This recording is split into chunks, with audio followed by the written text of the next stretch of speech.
उसमें सीधी सी बात है। इसलिए कह रहे हैं कि कर्मणा गहनो गति, ये ऐसे नहीं समझ में आने वाला है।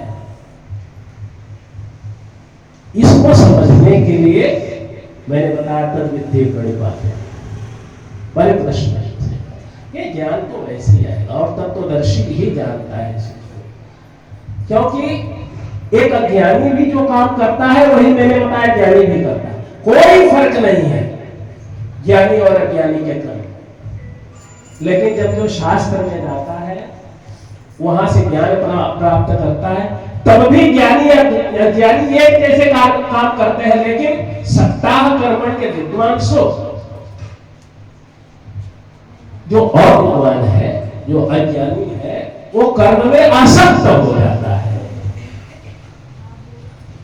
और जो ज्ञानी है वो कर्म में हो जा रहा है, वो जानता है।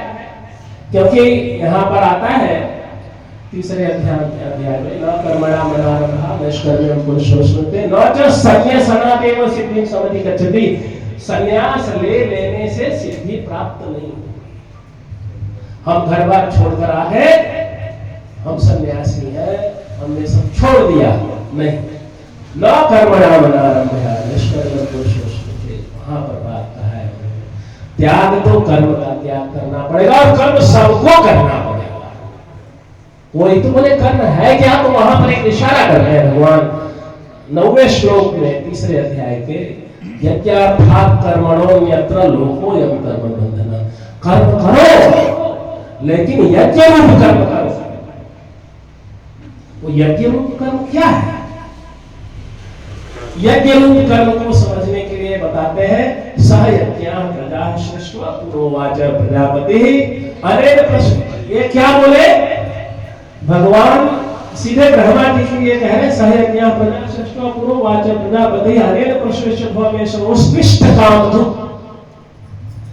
भगवान ब्रह्मा ने पूरे सृष्टि की रचना किया और उसके साथ में यज्ञ बनाया। ये देखिए, और बोले, चुप नहीं, बना करके छोड़ दिए नहीं, सबको बोले आप लोग यज्ञ करो। यज्ञ करने से क्या होगा?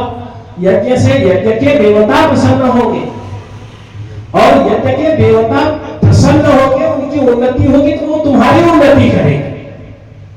और तुम्हारी उन्नति कैसे होगी? तुम जो इच्छा करोगे यज्ञ करने के लिए, वह कामधुक, तुम्हारी कामनाएं पूरी होगी।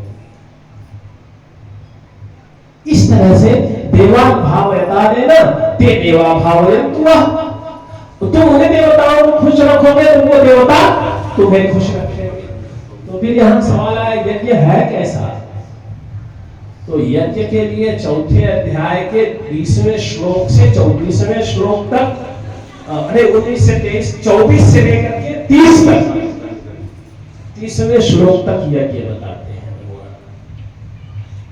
मैं इसलिए ये सब बातों को बता रहा हूँ, श्रीमद् भगवत गीता को भागवत गीता कहने पर मैं बताया। और यही बात भागवत पुराण के एक एक स्कंद की मैं बात बताऊं कि जैसे 7वें स्कंद के पूरे अध्याय को मैं बताया, 8वें स्कंद के लिए 4 गरुओं की चर्चा होती है, उनके विषय में पूरी कहानी होती है, गजग्राह की कहानी आती है।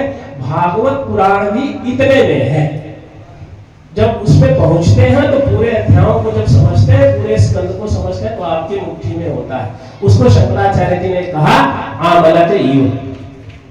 आमला जैसे हाथ पर